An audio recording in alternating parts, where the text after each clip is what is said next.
Adanya fenomena kegiatan ekspor barang dari negara lain ternyata bisa memberikan dampak negatif bagi negara Indonesia, seperti menyebabkan penurunan faktor ekonomi pada usaha lokal dan minimnya sumber pekerjaan yang tersedia untuk masyarakat setempat. Pada episode kali ini, mengupas kisah bagaimana nasib pembatik yang berusaha melestarikan usaha lokalnya.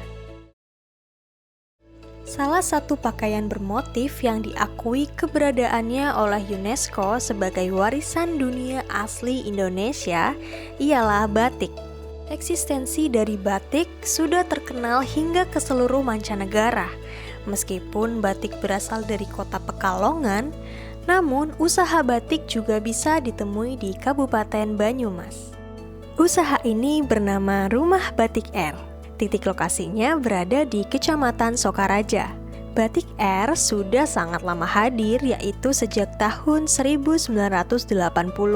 Dan sebelumnya pemilik awal ini ialah Eyang Sugito yang kemudian usahanya dilanjutkan kepada generasinya hingga saat ini. Oke, halo, aku Ellen. Sekarang aku sebagai owner generasi ketiga dari Rumah Batik R. Oke, jadi Batik R itu berdiri pada tahun 1980-an, tepatnya kurang lebih di tahun segitu ya. Pendirinya itu Eyang aku sendiri, Eyang Sugito.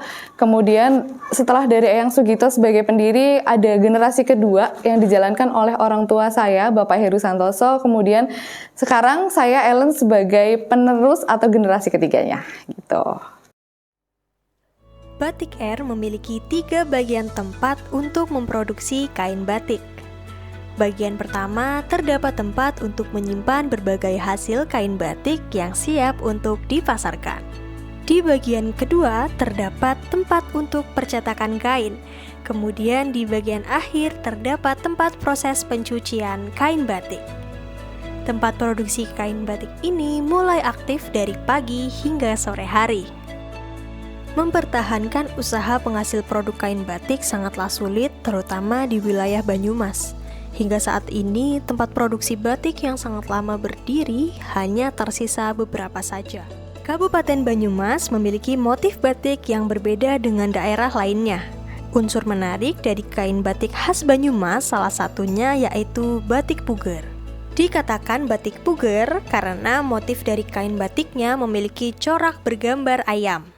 Jadi Batik R itu kalau di Kabupaten Banyumas sendiri itu berdiri urutan ketiga. Jadi yang pertama ada di Banyumas sendiri, kemudian di kawasan Sokaraja termasuk urutan yang kedua. Tapi sampai hari ini, sampai sekarang yang masih berdiri dan kalau dibilang yang pertama memang Batik R. Gitu. Spesialnya Batik R itu kita membuat produksi semuanya sendiri, handmade. Masih dengan pelaku atau pengrajin dari masyarakat sekitar yang memang mereka leluhurnya lah gitu. Jadi mungkin kalau dari pengrajin lain udah banyak yang berkecimpung kayak beralih jalur atau bahkan sudah ada yang tutup gitu. Tapi kalau di Batik R masih setia hanya dengan batik cetak dan batik tulis. Banyumas itu khas banget, motifnya itu khas sekali. Yang teman-teman mungkin perlu tahu juga ya, kalau Banyumas itu punya 7 motif khasnya yang mungkin teman-teman paling familiar itu salah satunya adalah batik lumbon. Batik R memiliki belasan pekerja dengan tugas yang berbeda-beda pada setiap orangnya. Kebanyakan dari pekerja ialah seorang laki-laki yang berusia 50-an. Namun, ada juga ibu rumah tangga yang ikut bekerja di Batik R. Sebagian dari mereka melakukan tahap batik dengan melukis secara manual di rumahnya masing-masing. Tanpa kita sadari, dari usaha kain batik tersebut melahirkan banyak pekerja dari kalangan masyarakat lokal.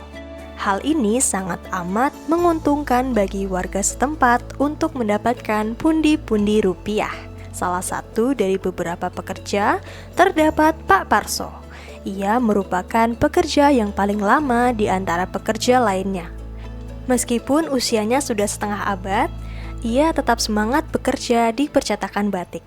Nama Suparso, usia 65. Dulu saya perwarna, bagian pewarna. Kurang lebih 15 tahun lah. Alhamdulillah membantu. Usaha Batik Air tidak hanya menyediakan batik cetak saja, melainkan tersedianya batik lukis. Jenis batik lukis ini dibuat secara manual oleh jari jemari yang sangat amat teliti. Dalam pembuatan motif batik lukis biasanya dilakukan oleh pihak perempuan. Motif batik yang dibuat dengan cara dilukis memakan waktu yang cukup lama dibandingkan dengan batik cetak. Alasannya karena batik lukis membutuhkan ketelitian serta kecermatan dalam menuangkan cairan lilin untuk digambarkan ke kain hingga menghasilkan motif batik yang sangat indah.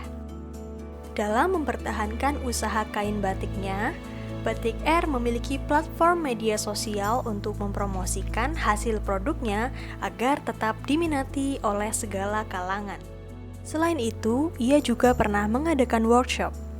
Penyelenggaraan workshop pada Batik Air diikuti oleh kalangan remaja hingga sampai pada komunitas yang berminat untuk mempelajari proses pembatikan. Tujuan dari diselenggarakannya workshop tersebut ialah sebagai pengenalan kepada masyarakat tentang dunia batik. Kekhawatiran terhadap berkurangnya minat konsumen dalam menggunakan produk lokal sangat berpotensi bagi jalannya usaha pakaian batik. Lalu, tindakan apa yang harus diambil oleh usaha dari Rumah Batik Air untuk mengatasi persoalan tersebut?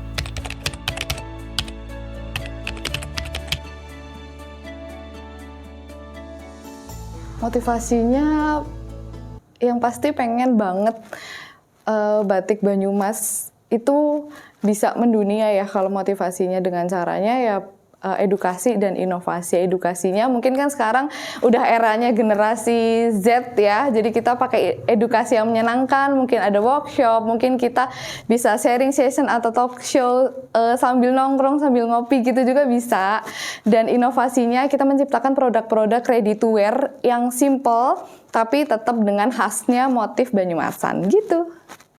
Untuk menarik minat para konsumen agar tetap menggunakan produknya, Rumah Batik Air memiliki inovasi yang tersedia pada warna dan motif yang keduanya disesuaikan dengan tren saat ini.